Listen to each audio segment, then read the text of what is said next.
Bonjour, c'est Déborah François. Dans ces temps où on ne peut pas sortir au cinéma, ça ne nous empêche pas de voir des choses.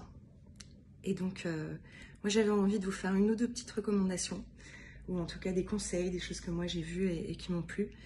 Je vous conseille de voir Scheherazade. C'est un film de Jean-Bernard Merlin, qui est un premier film, qui a eu le César du meilleur premier film, et aussi un César de meilleur espoir masculin, parce que les acteurs, tous les acteurs dans le film sont vraiment exceptionnels.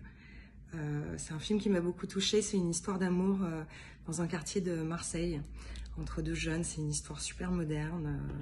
Voilà, on est avec eux tout le temps et moi ça m'avait énormément touchée, je l'ai vu plusieurs fois d'ailleurs. Ensuite, en série, on a Tchernobyl. J'ai adoré cette série parce que non seulement la recréation historique est très proche de la réalité.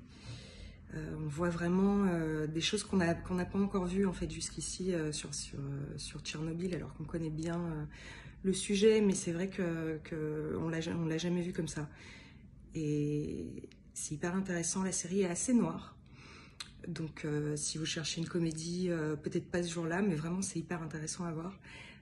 Historiquement parlant, et vraiment on est avec les personnages tout le temps, on les aime, on s'accroche à eux, c'est super.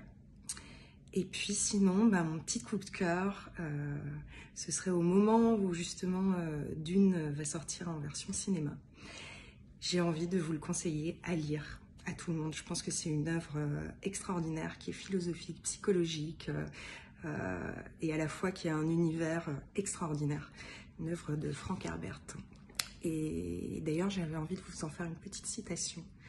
Parce que je pense que voilà, c'est une de mes citations préférées dans la littérature. C'est probablement la citation d'une la plus connue, mais je trouve qu'elle s'accorde très bien avec la période qu'on est en train de vivre en ce moment. Je ne connaîtrai pas la peur, car la peur tue l'esprit. La peur est la petite mort qui conduit à l'oblitération totale. J'affronterai ma peur. Je lui permettrai de passer sur moi, au travers de moi. Et lorsqu'elle sera passée, je tournerai mon œil intérieur sur son chemin. Et là où elle sera passée, il n'y aura plus rien, rien que moi.